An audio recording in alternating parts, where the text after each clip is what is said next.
네, 월요일 이 시간 이코노미스트 김환준 박사님 모셔서 인사이트 듣는 시간입니다. 안녕하십니까? 네, 안녕하세요. 네. 선생님. 일주일 만에 뵙습니다.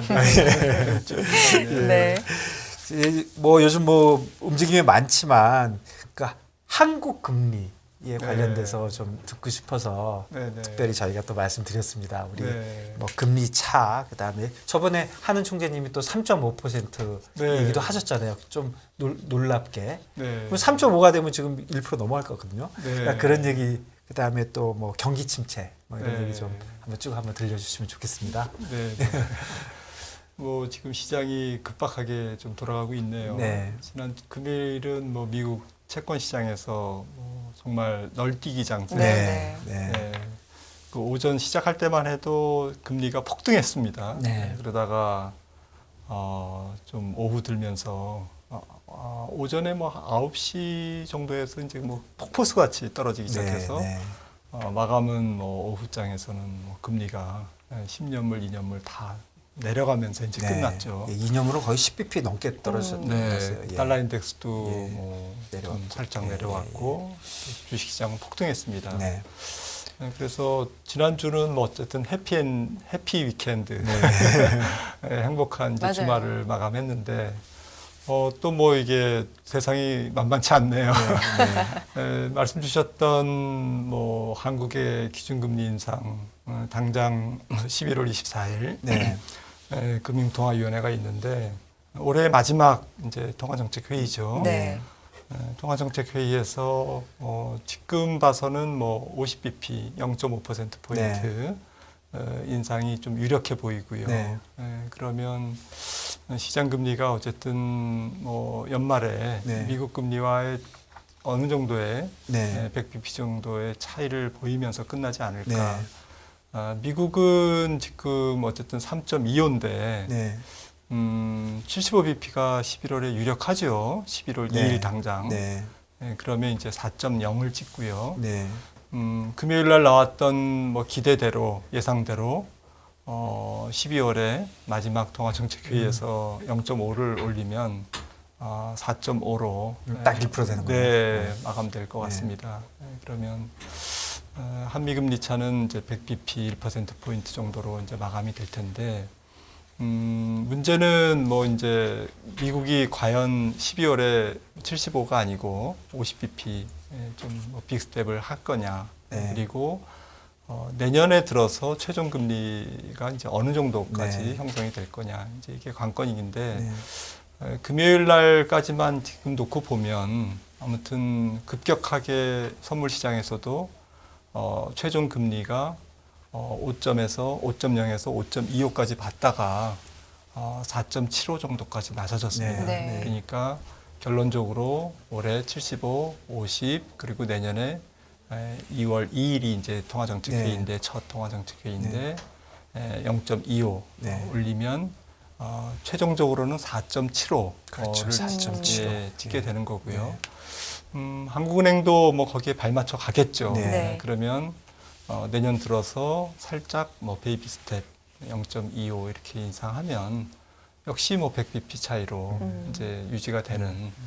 시장에서는 원래 연준이 75, 75 그리고 내년에도 뭐 50bp나 심지어는 내년에도 뭐 75 계속 뭐 달릴 거다 이렇게 예상했기 때문에 한미금리 차가 뭐 125bp를 넘어서 150bp 1.5%포인트 이상 벌어지면 어떡하냐.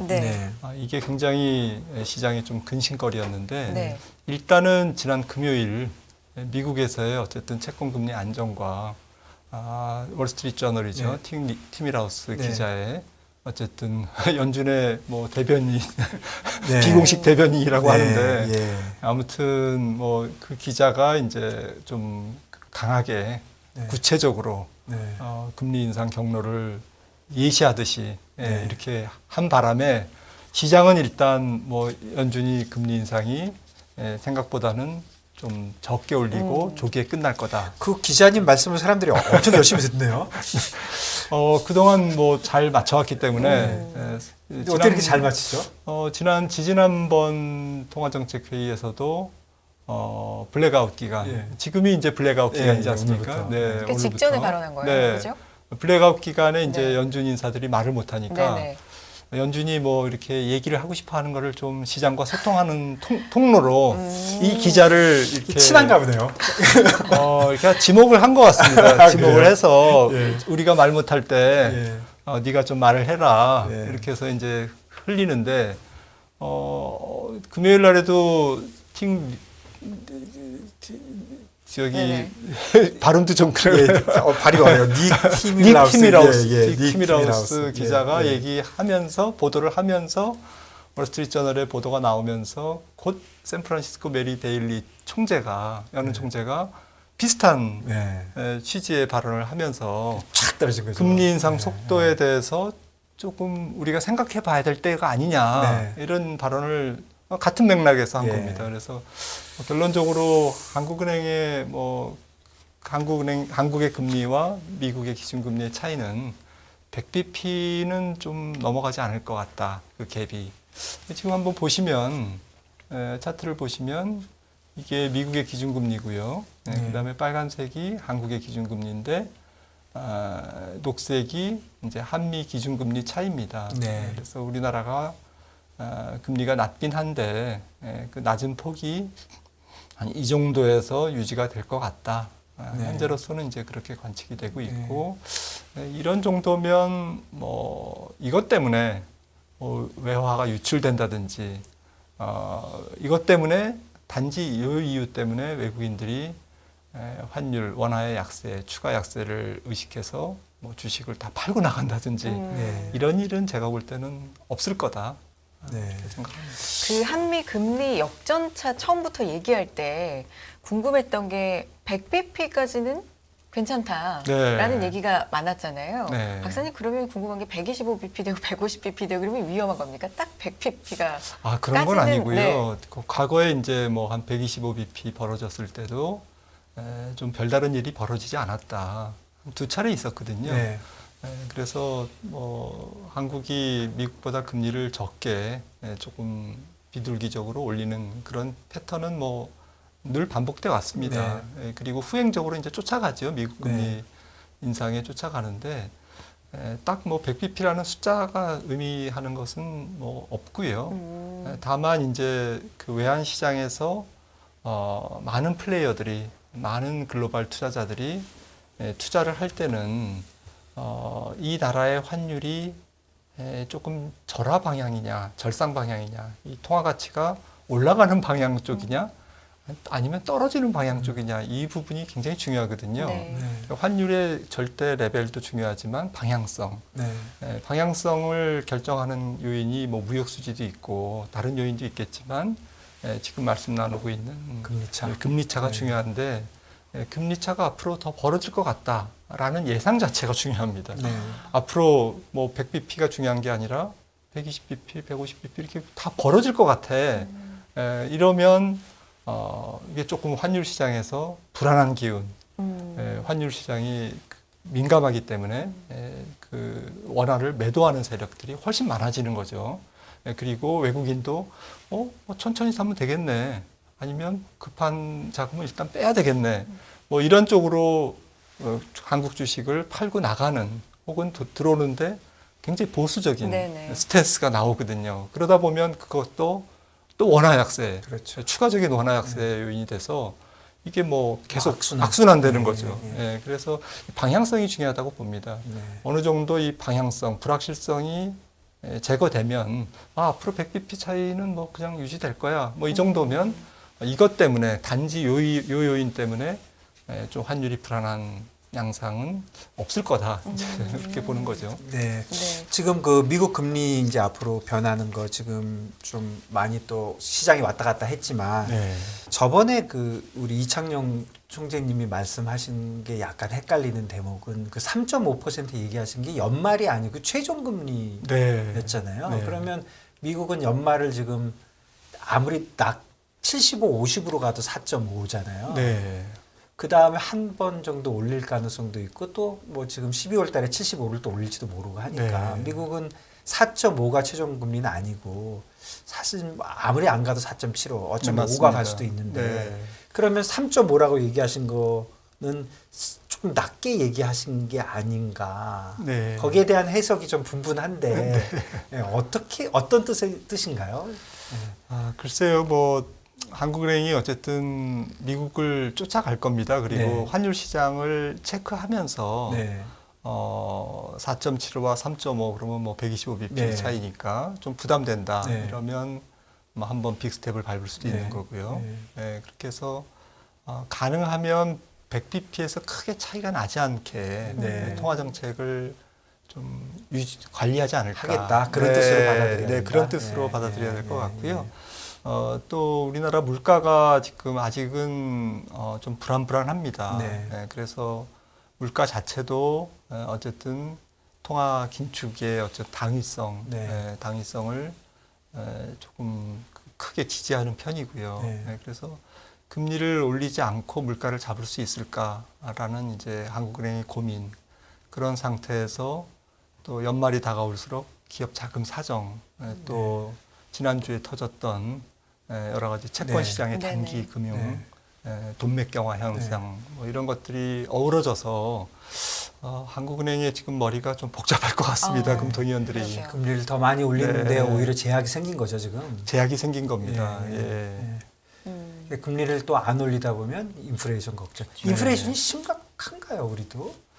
예, 우리나라도 어쨌든 5%대 후반에 지금 물가에서 잘 안 내려오고 있지 않습니까? 굉장히 높은 거죠. 우리 경제 생각해보면. 네. 그리고 원래 예상보다 지금 계속 안 내려오고 있습니다. 네. 그리고 지난번 통화정책회의에서 뭐 총재나 또 뭐 여러 언론을 통해서 한국은행이 밝힌 바에 따르면 뭐 계절성, 네. 작년에 이제 뭐 추석이 네. 이제 10월에 있었고 네. 이번에는 좀 앞당겨져 네. 있었고 뭐 이런 계절성을 더 고려했을 때 물가가 이제 4분기부터는 네. 이제 급속하게 내려갈 거다 봤는데 네. 지금 분위기는 뭐 내려가긴 내려가는데 좀 속시원히 내려가지 않는 미국도 네. 마찬가지지만 그렇죠. 우리나라도 지금 서비스 물가가 일단 치솟고 있어서 이게 좀 한 번 오른 서비스 물가는 조금 잘 안 내려오거든요. 네. 그래서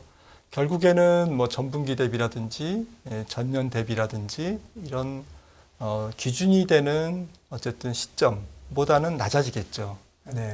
낮아지는데 어쨌든 뭐 설렁탕 값이 10,000원에서 12,000원 되면 계속 12,000원을 유지하면 네. 물가 상승률은 제로지 않습니까?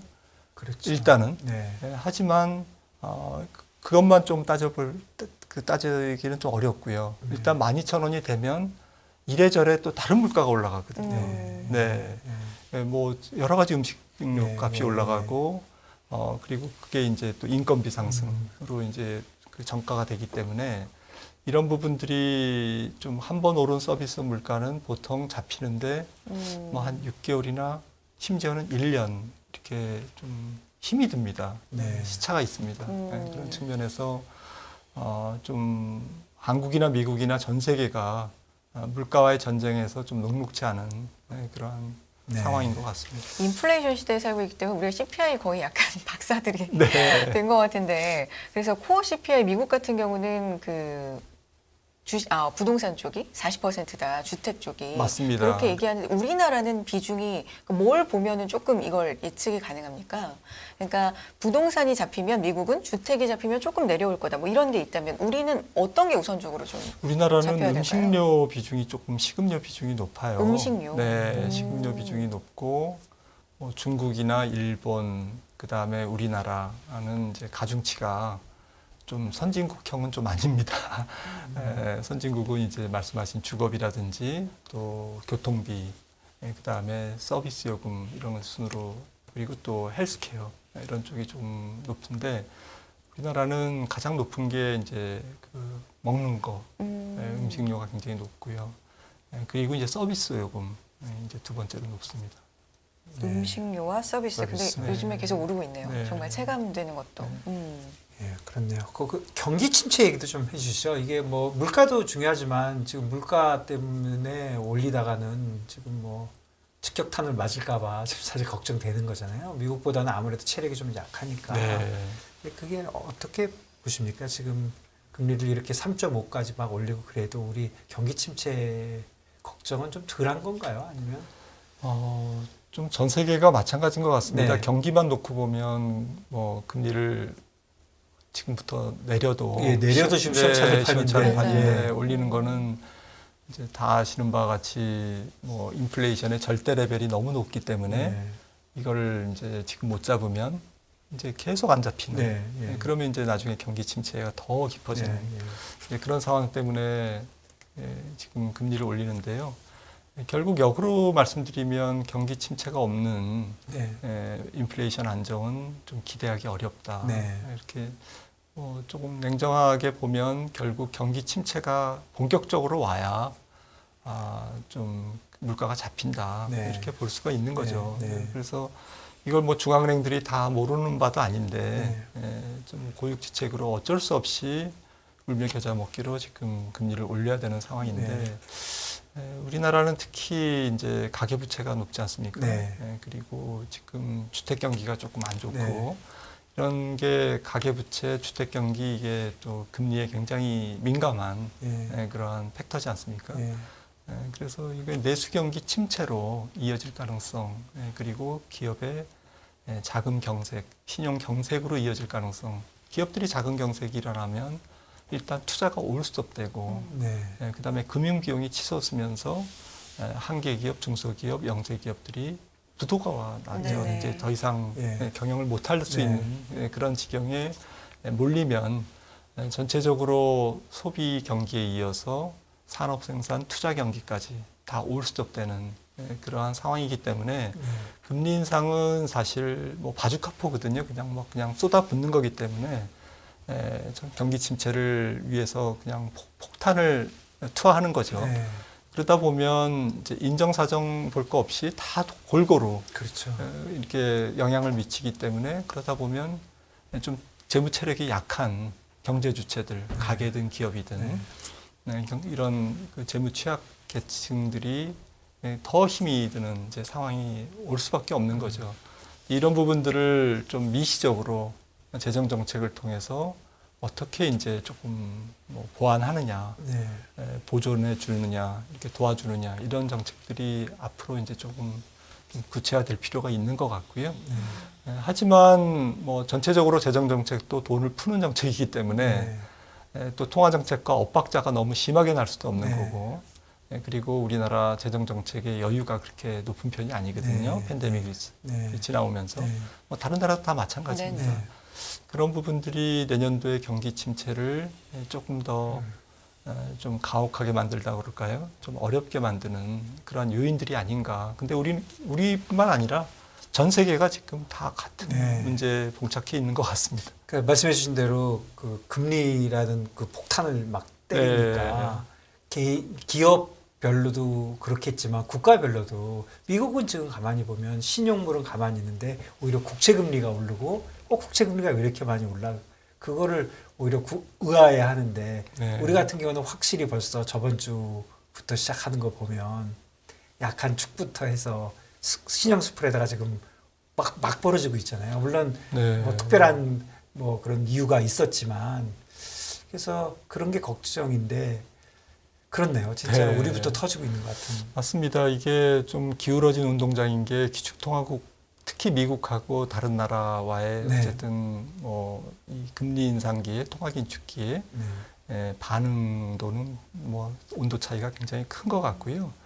결국 그 돈을 많이 풀어서 달러 강세가 왔다. 그 달러 강세의 혜택을 사실은 미국 소비자들은 조금 즐기고 있거든요. 특히나 좀 미국 고용시장이 굉장히 타이트한 편이고 고용시장이 좋죠. 그리고 가계부채 비율이 굉장히 낮습니다.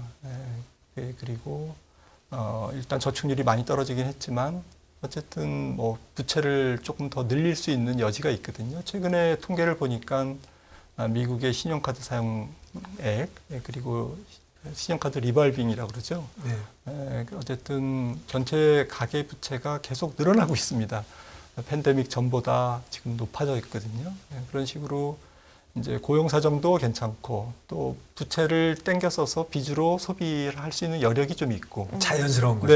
그리고 달러 강세가 미국의 소비력을 뭐 조금 강화시켜주고 있고 이제 이런 식으로 미국은 그래도 좀 불행 중 다행인 상태인데 우리나라를 비롯한 많은 뭐 반대쪽에 있는 나라들은 뭐 에너지 수입 가격의 급등부터 해서 또 환율 상승에 따른 또 금융시장의 불안부터 해서 굉장히 뭐 이중고, 삼중고를 지금 겪고 있는 거죠. 그렇죠. 그래서 우리나라의 경제의 어쨌든 내년도 그림이 3.5나 뭐 혹은 3.75나 그 정도의 어마어마한 기준금리, 사실은 어마어마한 기준금리거든요. 그렇죠. 0.5에서 지금 올라오고 있지 않습니까? 이 어마어마한 기준금리를 견딜 수 있는 체력이 우리나라는 굉장히 약하다. 벌써 터지고 있는 거 아닙니까? 체력이 굉장히 약하다. 네. 그래서 레고랜드 뭐 해프닝이라고 그럴까? 레고랜드에서 스타트하고 결국 그 아까 말씀한 대로 기초적으로 깔은 거는 그 부동산 침체 그런 게 있어가지고 저번 주에 특별히 그런 일이 생기고 주말에 50조 뭐 부양책이라고 할까? 50조 플러스 알파. 거기 그 정책에 대해서는 뭐 어느 정도 기대를 하십니까? 네, 이 부분도 뭐 어쨌든 고육지책이죠. 뭐 일단 불을 끄고 봐야 되니까 이게 주요 건설사의 어쨌든 자금난까지도 지금 영향을 그 뭐 메이저 증권사, 메이저 건설사죠. 그리고 그런 PF와 그 자산유동화 CP 시장에 어쨌든 깊숙이 뛰어든 증권사들 그리고 특히 이제 중소형 증권사들 같은 경우에는 좀 이렇게 위험한 후순위 이런 그 딜이 많기 때문에 지난 금요일 날에도 뭐 좀 증권주의 좀 주가 하락이 조금 너무 민감하게 반응했는데 사실 증권사들이 이제 그럴 정도는 아닌데 이제 분위기가 흉흉하니까 전체적으로 금융시장이 얼어붙고 그래서 전체 어쨌든 자금 시장이 뭐 자산 유동화 증권 시장이 완전히 멈춰섰습니다. 그리고 PF 시장이 프로젝트 파이낸스 시장이 멈춰섰고요. 말씀 주셨던 건설 시장이 추가로 이제 그러면 더 이제 어쨌든 뭐 지금 공사 중에 있는 모든 프로젝트들이 이렇게 다 멈춰 쓰는 거죠. 그렇죠. 돈이 안 도니까요. 그러면 이제 또 경기 침체로 이어지고 멀쩡한 기업까지 또 이제 그런 영향을 유탄을 맞을 수 있는 거고 이제 그러니까 정부 입장에서는 긴급하게 50조 플러스 알파해서 일단은 돈이 돌게끔 유동성을 공급했는데 이런 사태들이 사실은 예견돼 왔습니다. 왜냐하면 금융시장이 얼어붙고 통화정책이 긴축 기조로 계속 가면서 시장의 자금 사정이 빈익빈 부익부 현상이 나타나면 최근에도 산업은행이라든지 기업은행 어떤 뭐 국책은행 중심으로 채권 발행은 다 소화가 됐는데 그러다 보니까 조금 신용 등급이 낮은 주체들이 발행하는 채권은 소화가 안 되고 있거든요. 그리고 금리가 계속 치솟고요. 회사채 금리가 지금 뭐 웬만하면 10%가 넘고 그리고 그것도 제대로 뭐 어쨌든 소화가 안 되고 있거든요. 투자자들이 11%에 돈 빌려서 장사가 되겠습니까? 근데 뭐 차환을 해야 되니까 일단은 뭐 빌려야 되는 입장이 절박한 상황인데 어쨌든 그게 다 소화가 안 되면 시장은 계속 얼어붙고 좀 채권 투자자 입장에서는 일단 위험 관리 그다음에 안전한 것 위주 하다 보니까 국책은행이 발행한 채권만 사고 나머지 채권은 이제 뭐 좀 거들떠보지 않고 이러다 보면 이제 시장이 뭐 예견된 수순으로 가는 거죠. 결국 좀 무서운 거는 경기 침체를 가는 과정이 결코 낭만적이지 않다라는 거죠. 이게 정말 좀 무섭다는 거죠. 우리 예전에도 이 건설 쪽에서 이렇게 돼갖고 나빠지는 거 몇 번 보지 않았나요? 뭐 같은 패턴입니다. 매번. 그렇네요. 고육지책이라는 표현 써주셨는데 뭐 이번 건은 어떻게 막을 수 있을지 몰라도 만연해 이제 불안 심리 같은 거는 또 어떻게 맞습니다. 될지. 뭐 앞서 말씀 나눴듯이 뭐 3.50이든 뭐 어쨌든 우리나라 기준금리가 뭐 내년도에도 미국 기준금리 동결 기간에 내년 전체적으로 이제 동결될 가능성이 높으면 어쨌든 높은 기준금리가 계속되면 이거는 뭐 전체적으로 이런 비슷한 문제들을 계속 일으킬 거거든요. 네. 그러면 국가 입장에서는 통화 정책은 긴축으로 가고 또 문제가 터지니까 재정 정책은 또 완화적으로 가고 이게 뭐 앞뒤가 막 네, 앞뒤가 안 맞는 이제 그런 정책이 나올 수밖에 없는 거죠. 네. 그렇네요. 뭐 일본도 그러고 우리도 그러고 뭐 이제 그냥 앞뒤가 막 안 맞았습니다. 예. 깔끔하지는 않습니다. 깔끔하지가 않네. 어쨌든 50조 이거는 그래도 주말에 네. 한 줄기 완전히 네, 그냥 망한 완전 진짜 맛이 가는 그런 상황은 정부가 좀 막아주셨다. 맞습니다. 이렇게 좀 좋게 봐야 될 것 같습니다. 네, 맞습니다. 오늘 금리를 비롯해서 최근의 여러 상황들 인사이트 들어봤습니다. 다음 주에 또 뵙도록 하겠습니다. 김한진의 감사합니다, 박사님. 먼데이 모닝 인사이트 박사님 고맙습니다. 네, 감사합니다.